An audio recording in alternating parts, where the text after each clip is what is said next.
വർക്കിനെ പറ്റിയിട്ട് എനിക്ക് ഡൗട്ടില്ല, കാരണം ഞാൻ നിങ്ങൾ ഒരുപാട് വീഡിയോസ് കണ്ടിട്ടുണ്ട്. അപ്പോൾ താങ്ക് യു. ഇതൊരു റിസ്കി ജോബാണെന്ന് എനിക്കും അറിയാം, നല്ലതുപോലെ ധാരണയുണ്ട്. നമ്മൾ സേഫായിട്ട് ചെയ്തു, പ്രകൃതി പോലും നമ്മളോട് കനിഞ്ഞു എന്നുള്ളതാണ് മനസ്സിലാക്കുന്നത്. അതെ, അത് കറക്റ്റാണ്. കാരണം 2 ദിവസം നമുക്ക് മഴയുണ്ടായില്ല, അതുകൊണ്ട് തന്നെ നമ്മൾ വലിയ ഉപകാരം നമുക്ക് ഭംഗിയായിട്ട് ചെയ്യാൻ പറ്റി. അതുപോലെ നമുക്ക് പാനൽ ഇതിന് മുകളിൽ കയറ്റാനൊരു റിസ്ക് നമ്മൾ പ്രതീക്ഷിച്ചു, അത് നമുക്ക് സ്കഫോൾഡിങ് ഇട്ടുകൊണ്ട് നമുക്കത് ക്ലിയർ ചെയ്യാൻ പറ്റും. 2 രീതിയിൽ നമുക്ക് ഇന്നലെ ഇന്നും നമുക്ക് പ്രകൃതി അതുപോലെ സപ്പോർട്ട് ചെയ്തു. നമുക്ക് നമ്മൾ വിചാരിച്ച പോലെ സേഫായിട്ട് ചെയ്യാൻ പറ്റും, അതാണ് മെയിനായിട്ടുള്ള തിങ്. അതെ, എന്തായാലും ഞാൻ ഉദ്ദേശിക്കുന്നത് ഇപ്പോൾ ഗിരിയേട്ടന് എങ്ങനെയാണ് ഇത് മനസ്സിൽ കണ്ടിരുന്നത്, ആ ഒരു ലെവലിൽ എത്തിയോ എന്നുള്ള കാര്യം എനിക്കറിയില്ല. എന്നിപ്പോൾ നമ്മൾ പ്രൊഡക്ഷൻ ലെവൽ മോണിറ്റർ ചെയ്യുമ്പോഴാണ് ഇതിൻ്റെ ശരിയായിട്ടുള്ളത്. എനിക്കറിയാം ഷോർട്ട് ഫാൾ ഉണ്ടാവുമെന്ന് എനിക്കറിയുന്നതുകൊണ്ടാണ് നമ്മൾ ഈ മൈക്രോ ഇൻവെർട്ടറിന് ചൂസ് ചെയ്യാനുള്ള കാരണം.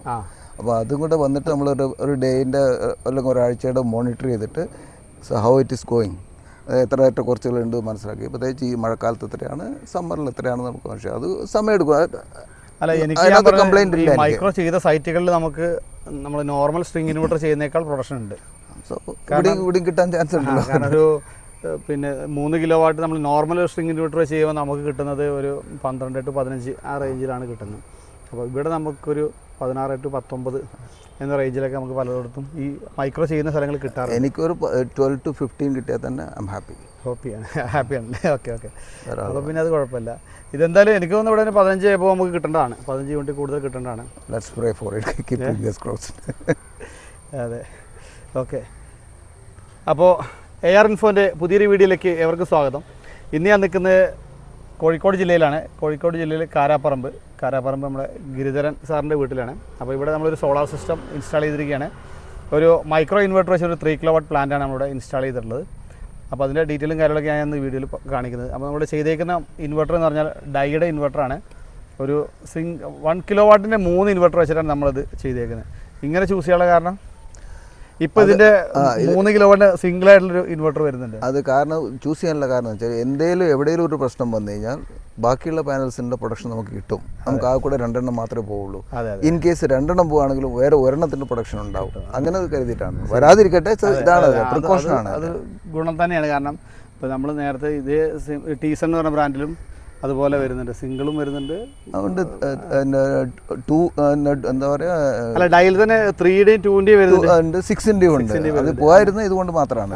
ഒരു പ്രോബ്ലം വരികയാണെന്ന് വെച്ചാൽ എല്ലാം കൂടെ നമ്മൾ ഷട്ട് ഡൗൺ ചെയ്യുന്നുണ്ട്. അത് വേണ്ട, ഇത് ഒരു ഇൻവെർട്ടർ കംപ്ലൈന്റ് വന്നാലും മറ്റ് 2 ഇൻവെർട്ടറിലെ പ്രൊഡക്ഷൻ നമുക്ക് കിട്ടിക്കോളും എന്നുള്ളൊരു ലെവലിൽ തന്നെ നമ്മൾ ആ രീതിക്ക് ചെയ്തിട്ടുള്ളത്.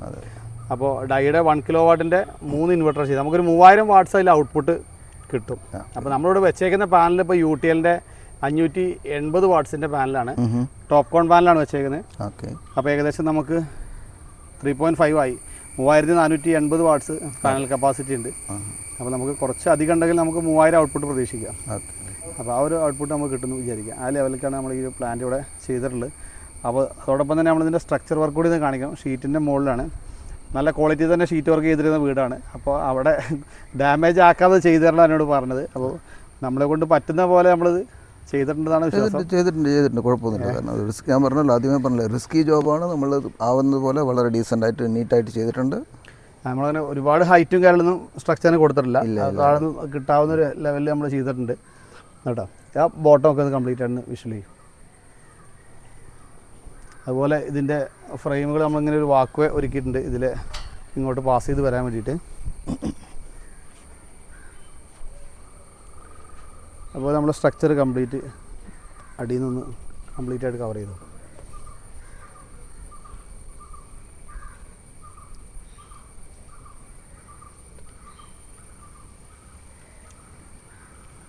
നിങ്ങളുടെ വർക്കിനെ പറ്റിയിട്ട് എനിക്ക് ഡൗട്ടില്ല, കാരണം ഞാൻ നിങ്ങൾ ഒരുപാട് വീഡിയോസ് കണ്ടിട്ടുണ്ട്. അപ്പോൾ അതിൻ്റെ ഫീഡ്ബാക്ക്, നിങ്ങളത് ചെയ്യുന്ന രീതികൾ, നിങ്ങളത് പ്രസൻറ്റ് ചെയ്യുന്ന രീതികൾ, I am happy with that. അതുകൊണ്ടാണ് എന്തുകൊണ്ട് കോഴിക്കോട് ജില്ലയിൽ ഒരു സോളാറുകാരൻ ഇല്ലായിട്ടും പോലും പെരിന്തൽമണ്ണക്കാരനെ വിളിച്ചു എന്നുള്ളത്. ഇത് മാത്രമാണ് അതിൻ്റെ കാരണം, വേറെ ഒന്നുമല്ല. അല്ല, കോഴിക്കോട് ജില്ലയിൽ നല്ല ഇപ്പോൾ സോളാർ ഇൻസ്റ്റാളേഷൻ ടീമുകൾ ഇപ്പോൾ നിരവധി വേണമെങ്കിൽ കാരാപ്പുറം പോലെ അന്വേഷിച്ച് അടുത്തുണ്ട്, ചുറ്റുപാടൊക്കെ ഉണ്ട്, ഇഷ്ടംപോലെ ടീംസ് ഉണ്ടാവും, ഇല്ല എന്നല്ല. പിന്നെ നമ്മൾ ഒരുവിധം കേരളത്തിലെ എല്ലാ ജില്ലകളിലും പോയിട്ട് ചെയ്യുന്നുണ്ട്, വർക്ക് ചെയ്യുന്നുണ്ട്. അപ്പോൾ നമ്മൾ ചെയ്യുന്ന വർക്ക് മാക്സിമം നല്ല രീതിക്ക് ചെയ്ത് കൊടുത്താൽ നമുക്ക് പുതിയ വർക്കുകൾ കസ്റ്റമർ ഹാപ്പി ആകുമ്പോഴത്തേക്കും നമുക്ക് കിട്ടുള്ളൂ. അപ്പോൾ എനിക്ക് ഒരു റിക്വസ്റ്റ് മാത്രമേ ഉള്ളൂ. നിങ്ങൾ പറഞ്ഞാൽ നമ്മളൊരു 30 years പ്ലസിൻ്റെ ഒരു റിലേഷൻഷിപ്പ് തുടങ്ങി വെച്ചതാണ്. So let it keep going. അത് മാത്രമേ പറയാനുള്ളൂ എനിക്ക്. ഒരു സർവീസ് എന്നുള്ള ഒരു ഉദ്ദേശം അല്ലേ നമുക്ക് എന്താ വെച്ചാൽ ഒരു സർവീസ് എന്നുള്ളതല്ല, നിങ്ങൾ വിളിച്ചു കഴിഞ്ഞാൽ അറ്റൻഡ് ചെയ്യാനും അതിനെ ഗൈഡ് ചെയ്യാനും പറ്റുന്ന ഗൈഡ് ചെയ്ത്, അല്ലാത്തത് നമുക്ക് വന്നിട്ടൊക്കെ ഇതിന് പിന്നെ 2 ദിവസം കൊണ്ടോ 5 ദിവസം കൊണ്ടോ അല്ലെങ്കിൽ ഒരു വീക്ക് കൊണ്ടോ ചെയ്ത് പറ്റുന്ന കാര്യങ്ങൾ ചെയ്തു തരുക എന്നുള്ളതാണ്. കാരണം കസ്റ്റമറിനെ ഡിസപ്പോയിൻ്റ് ആക്കരുത് മാത്രമാണ് കാരണം. കാരണം ഞാൻ എൻ്റെ മൗത്ത് പ്രകാരം ഞാൻ വായ കൊണ്ട് പറഞ്ഞിട്ടാണ് വേറെ ആളെ നിങ്ങൾക്ക് ഇവിടെ തന്നെ വേണമെന്നില്ല, ചുറ്റുപാടുള്ള ഇതിങ്ങനെ ചെയ്തിട്ടുണ്ട്. അപ്പോൾ അവർക്കാർ വന്നിട്ട് കാണാൻ പറ്റുക എങ്ങനെയാണ് ചെയ്തതെന്ന് കണ്ടു കഴിഞ്ഞാൽ മനസ്സിലാവും. അവർക്കറിയാം എന്തൊക്കെയാണ് ചെയ്തിട്ടില്ല, എത്ര റിസ്ക് ആയിട്ടുള്ള ജോബാണ് ചെയ്തിരിക്കുന്നത് എന്നുള്ളത് മനസ്സിലാവും. ഇവിടെ നമ്മളൊരു 2 പാനലും കൂടി നമുക്ക് അഡീഷണൽ ചെയ്യാൻ വേണ്ടിയുള്ള സ്പേസ് കൂടി നമ്മളിവിടെ കണ്ടിട്ടുണ്ട്. കാരണം ഇപ്പോൾ നമ്മളൊരു 3.5 വെച്ചു, ഇനി ഒരു ഓഫ് ഗ്രിഡ് പ്ലാന്റ് കൂടി ഇൻസ്റ്റാൾ ചെയ്യാൻ ഉദ്ദേശിക്കുന്നത്. അപ്പോൾ 2 പാനൽ വെച്ച് നമുക്ക് വേണമെങ്കിൽ off grid up to 2 kilo off grid കൂടി നമുക്ക് ചെയ്യാൻ വേണ്ടി നമ്മുടെ ഫ്രെയിം വർക്കിൽ അവിടെ 2 പാനൽ കൂടി അവിടെ കണ്ടുവച്ചിരിക്കുന്നത് കേട്ടോ. 2 പാനൽ ചെയ്യാനുള്ള സ്പേസ് നമ്മളിവിടെ ചെയ്തിട്ടുണ്ട്. അടുത്ത എന്താ പറയുക 2 year പ്ലാനിൽ 2 ഇയർ. ഇതിപ്പോൾ ഏകദേശം നമ്മൾ തമ്മിൽ കോൺടാക്ട് ചെയ്ത് തുടങ്ങിയിട്ട് ഒരുപാട് ടൈം ഡിലേ ആയി. ഇതിൻ്റെ കൺസ്ട്രക്ഷൻ വർക്ക് നടക്കുന്നതുകൊണ്ടാണ്. ഇതിൻ്റെ റൂഫിൻ്റെ കൺസ്ട്രക്ഷൻ നടന്നു. പിന്നെ ഇടയിൽ വെച്ച് നിങ്ങളുടെ ഓരോ സ്ഥലത്തായി എനിക്ക് ഒരുപാട് ടൈമില്ലാതെ വന്നു. അപ്പോൾ നമുക്ക് ഒരു കോവിഡ് മഴക്കാലം ആയി പോയി. എന്നാലും കുഴപ്പമില്ല, പ്രകൃതി നമ്മളെ പോലെ സപ്പോർട്ട് ചെയ്തു നമ്മളതാണ്. അല്ല ഞാനും മിനിങ്ങാന്ന് രാവിലത്തെ ആ മഴ കണ്ടപ്പോൾ ഞാൻ വിചാരിച്ചു ഷീറ്റിൻ്റെ മുകളിലാണ് നമുക്ക് റിസ്ക് ആണ്. കാരണം മഴ പെയ്താൽ ഇത് തെന്നി പോകും, ഒന്നും ചെയ്യാൻ കഴിയില്ല. പക്ഷേ എന്തായാലും നമുക്ക് വിചാരിച്ചാലും നന്നായിട്ട് ചെയ്യാൻ പറ്റി. അതെ, എന്തായാലും ഭംഗിയായിട്ടുണ്ട്. താഴത്തെ നമ്മൾ ബാക്കി DB ACDB അതുപോലെ മീറ്റർ കാര്യങ്ങളെല്ലാം ഇൻസ്റ്റാൾ ചെയ്തുകൊണ്ടിരിക്കുകയാണ്. വർക്ക് കംപ്ലീറ്റ് ആയിട്ടില്ല. കുറച്ച് ഒരു 1/2 മണിക്കൂർ 3/4 മണിക്കൂർ നേരത്തെ പണി കൂടി നമുക്ക് ബാലൻസ് ഉണ്ട്. അവിടെ ക്ലിയർ ചെയ്യുമ്പോൾ നമുക്ക് എല്ലാം ഓക്കെ ആവും കേട്ടോ. അപ്പോൾ താഴെ ഭാഗം നമ്മൾ ഇൻവെർട്ടർ ഡൈയുടെ ഇൻവെർട്ടർ ഒന്ന് വിഷ്വൽ ചെയ്യും ഫുള്ളായിട്ട്. ആ ഇൻവെർട്ടറിൻ്റെ ഔട്ട്പുട്ട് കാര്യങ്ങളൊക്കെ അതിൽ എഴുതിയേക്കുന്ന കംപ്ലീറ്റ് ആയിട്ടൊന്ന് മോണിറ്റർ ചെയ്യും. ഈ സ്ട്രക്ചറും ഒന്ന് ശരിക്കും നല്ലപോലെ കാട്ടി കൊടുക്കും. കാരണം ഇതൊക്കെ ആൾക്കാർ കണ്ടു കഴിഞ്ഞാൽ വിശ്വസിക്കാൻ പ്രയാസമുള്ളതാണ്. ഇതുപോലെ എങ്ങനത്തോളം ഇൻസുലേഷൻ വരും, ഇത് ലാസ്റ്റ് ചെയ്യുക, എത്ര കാലം നിൽക്കും. അപ്പോൾ അതൊക്കെ ഒരു എക്സാമ്പിളാണ് അതിന്. അതെ അതെ.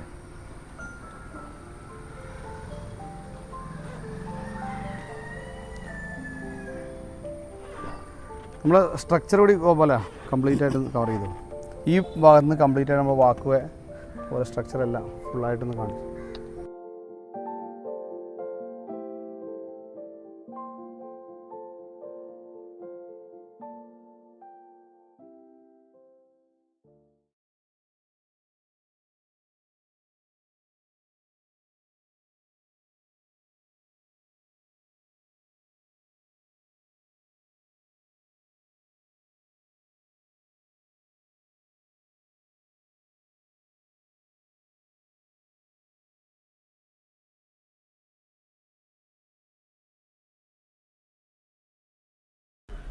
അപ്പോൾ നമ്മൾ ACDB അതുപോലെ നമ്മുടെ മീറ്റർ കാര്യങ്ങളൊക്കെ ഈ ഒരു ഭാഗത്ത് നമ്മൾ സെറ്റ് ചെയ്തിട്ടുണ്ട്.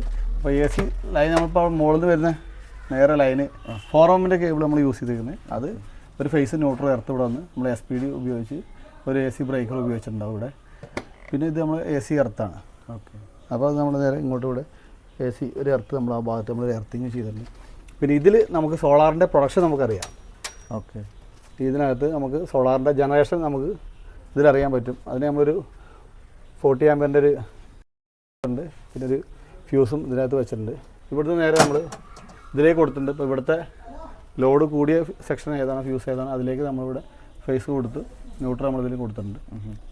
ന്യൂട്രെങ്കിലും കൊടുത്തിട്ടുണ്ട്. അപ്പോൾ ഇനി ഈ മീറ്റർ മാറ്റി വെക്കുന്നത് കൂടി നമ്മുടെ എക്സ്പോർട്ട് നടക്കുന്നതാവും. ഇവിടെ ബ്രേക്കർ ഓൺ ആക്കിയിട്ടുണ്ട്. അപ്പോൾ ആ സമയത്ത് നമുക്ക് മീറ്റർ ഇനിയിപ്പോൾ സൺലൈറ്റ് പോയതുകൊണ്ട് ഇനി പ്രൊഡക്ഷൻ കാര്യം നമുക്ക് അറിയാൻ പറ്റില്ല. പക്ഷേ ഇവിടെ വർക്കിംഗ് ആണ് നമുക്ക്. അപ്പോൾ KSB ആൾ വന്നിട്ട് അവരിതാണ് ചെക്ക് ചെയ്യുക, ഇതൊക്കെ വർക്കിംഗ് ആണോ എന്ന് ചെക്ക് ചെയ്യും. പിന്നെ എർത്തും കാര്യങ്ങളൊക്കെ നോക്കും. പിന്നെ ഇപ്പോൾ ഇരിക്കുന്നത് 3 phase നെറ്റ് മീറ്ററാണ്. അല്ല 3 phase മീറ്ററാണ്. അത് നമുക്ക് നെറ്റ് മീറ്റർ 3 phase ആയിട്ട് മാറും. ബൈഡയറക്ഷൻ മീറ്റർ സെറ്റ് ചെയ്യും. അപ്പോൾ നമ്മൾ എക്സ്പോർട്ടും ഇമ്പോർട്ടും നമുക്കിതിൽ അറിയാൻ പറ്റും. ഇത്രയും കാര്യങ്ങൾ നമുക്കിത് നോക്കേണ്ടുള്ളൂ. ഇനിയിപ്പോൾ അവർ മീറ്റർ മാറ്റി വയ്ക്കുക, ഈ ബ്രേക്കർ ഓൺ ചെയ്യുക. അപ്പോൾ നമ്മൾ പ്രൊഡക്ഷൻ നമുക്ക് സ്റ്റാർട്ട് ആവും കേട്ടോ. ആ ഒരു സമയം വരെ ഇപ്പോൾ കണ്ടോ ഇപ്പോൾ 0 ആണ്. അതിൽ നമുക്ക് സോളാറിൻ്റെ പ്രൊഡക്ഷൻ നമുക്കറിയാം. ഇത് പക്ഷേ ഓരോ ദിവസത്തെ നമുക്ക് ഇതിൽ അറിയാൻ കഴിയില്ല. ഓരോ ദിവസത്തെ നമുക്ക് മോണിറ്റർ ചെയ്യണമെങ്കിൽ നമുക്ക് ആപ്ലിക്കേഷൻ ആപ്പ് തന്നെ യൂസ് ചെയ്യണം. ഡൈയുടെ ഡൈയുടെ ക്ലൗഡ് പറഞ്ഞ ഡൈ ക്ലൗഡ് പറഞ്ഞ ആപ്പ് ഉണ്ട്. ആ ആപ്പിൽ നമുക്ക് അറിയാൻ പറ്റുള്ളൂ. ഇതിൽ നമുക്ക് അതൊന്നും അറിയാൻ പറ്റില്ല. ഇതിൽ നമുക്ക് ഇന്ന് കിട്ടിയ 15 യൂണിറ്റ് ആണെങ്കിൽ 20 യൂണിറ്റ് ആണെങ്കിൽ നാളെ അത് പ്ലസ് 20 കൂടി കയറുമ്പോൾ 40 മാറുന്നല്ലാതെ വേറെ ഒന്നും അറിയില്ല. ടോട്ടൽ പ്രൊഡക്ഷൻ അപ്പോൾ KSEBക്ക് വേണമെങ്കിൽ അവർക്ക് നോക്കാൻ ഇമ്പോർട്ട് എക്സ്പോർട്ട് ഇതിൽ നോക്കാം. ടോട്ടൽ പ്രൊഡക്ഷൻ വേണമെങ്കിൽ ഇതിൽ നോക്കാം മാത്രം. 2 മീറ്റർ. അപ്പോൾ ഇതിൽ നമ്മൾ ചാവി ഉണ്ടെങ്കിൽ ഇത് ലോക്ക് ചെയ്ത് വെച്ച് കയറുന്നത്. ഒരു ചാവി എപ്പോഴും ഇതിന് ഇട്ട് വെച്ചിരിക്കണം അവർക്ക് നോക്കാൻ വേണ്ടിയിട്ട്. പിന്നെ മന്ത്ലി ബില്ലായിട്ട് മാറും. അപ്പോൾ മന്ത്ലി ഫിക്സഡ് ചാർജ് വരും. ഇപ്പോൾ നമുക്ക് 2 മാസം ഫിക്സഡ് ചാർജാണ്. അത് മാസം ഫിക്സഡ് ചാർജായിട്ട് മാറും. നമ്മളുടെ മീറ്റർ റെൻറ്റും അതുപോലെ നമുക്ക് മന്ത്ലി ആയിട്ട് മാറും. സോളാർ ചെയ്ത് കഴിയുമ്പോൾ അങ്ങനെ കുറച്ച് പ്രശ്നങ്ങളൂടി ഉണ്ട്. അപ്പോൾ അത് നമുക്ക് എന്തായാലും വരും കേട്ടോ. ഇത്രയും കാര്യമുള്ളൂ.